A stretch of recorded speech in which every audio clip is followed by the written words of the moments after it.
Kapag si Mami, hindi ako.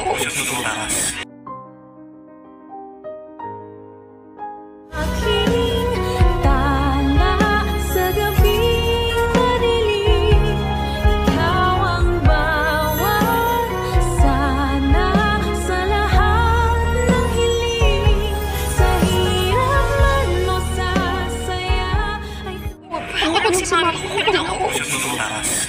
Ay, grabe talaga nangyayari ngayon sa abot kamay na pangarap.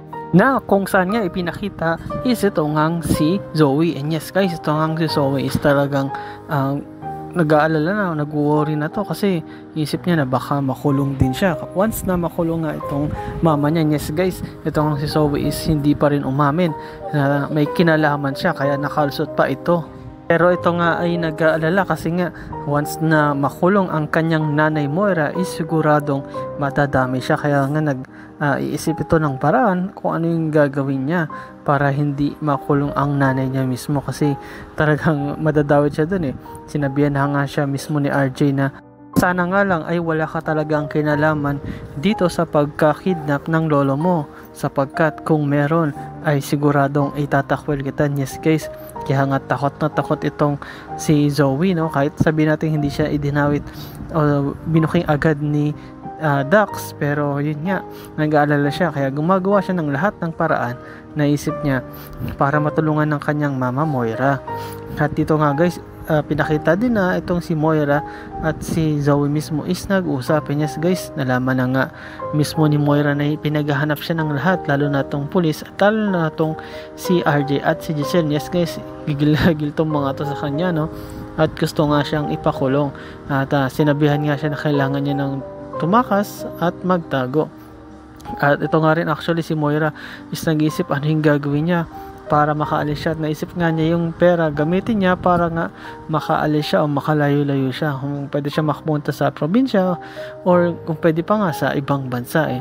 Ayun nga yung gusto niya mangyari para hindi siya mahabol kasi once na makulong itong si Moira is siguradong wala na siyang kawala kasi nga unbail ito eh, o sabihin na natin sa Tagalog is hindi pwedeng piyansahan kasi matinding kasalanan ito, matinding kaso ito ngang pagkikidnap. And yes guys, actually tumulong na nga rin siya sa beshi niya. Yung beshi niya tinutulungan din siya at sabi pa nga na magtago ka na Moira, ako na ang bahala sa mga gamit mo, kahit sa pera mo ako na bahala dyan, basta ang mahalaga is makaalis ka na kagad, lalo na binuking ka na ni Dax sa mga pulis, so kailangan mo lang magtago at sigurado pag nakita ka ay siguradong makukulong ka at wala ka ng takas doon. At yun nga guys, no, talagang inisip pa rin talaga, actually swerte pa rin si Moira, no? Marami pa rin tumutulong sa kanya sa kabila ng lahat ng kasamaan na kanyang ginawa, which is ang natutulangan lang naman talaga is yung magkakasabwat din. Ito nga, kasama dito si Nerissa, si Zoe,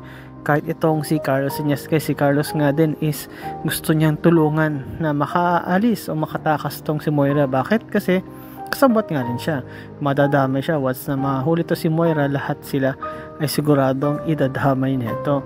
And then yes guys, ito nga ipinakita na itong police, no, na kung saan nagre-report dito kay Giselle at kay RJ is sinasabi na kailangan na nilang mahuli si Moira. At yun din yung iniisip actually ni Giselle. Actually meron pang iniisip si Giselle na kung saan iniisip nga niya na baka na kay Moira pa yung pera.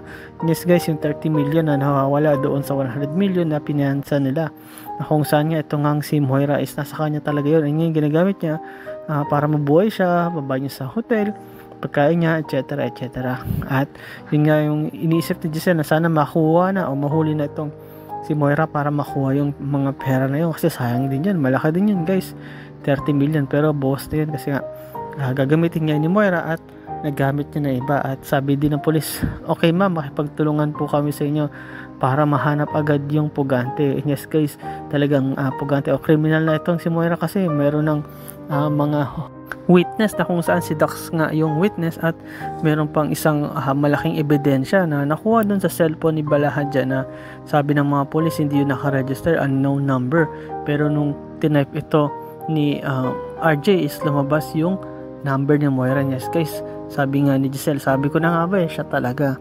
Ito talaga si Moira ang may kagawa. Yes guys, malaking ebidensya ito, lalo na sa korte kung tatanungin. At yun nga guys, talagang gigil na gigil tong si Giselle. Talagang ewan ko lang kung anong gagawin ito ni Giselle pag nakita ito si Moira, baka mapatay pa niya to At tong si RJ din, actually nagtitimpi lang to pero gustong gusto na rin nila talagang mahuli.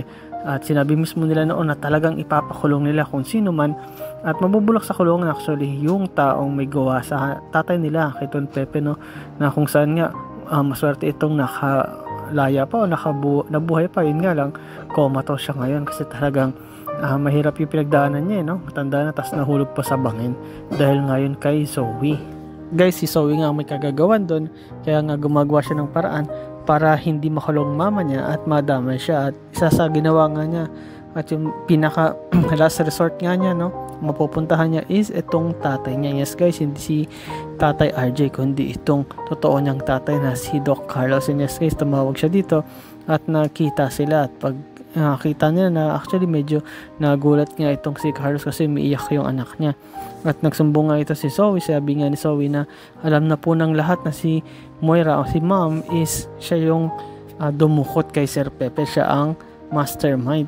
Kaya po humihingi ako ng tulong sa inyo kasi once na makulong itong si Moira is siguradong madadamay ako at makukulong ako.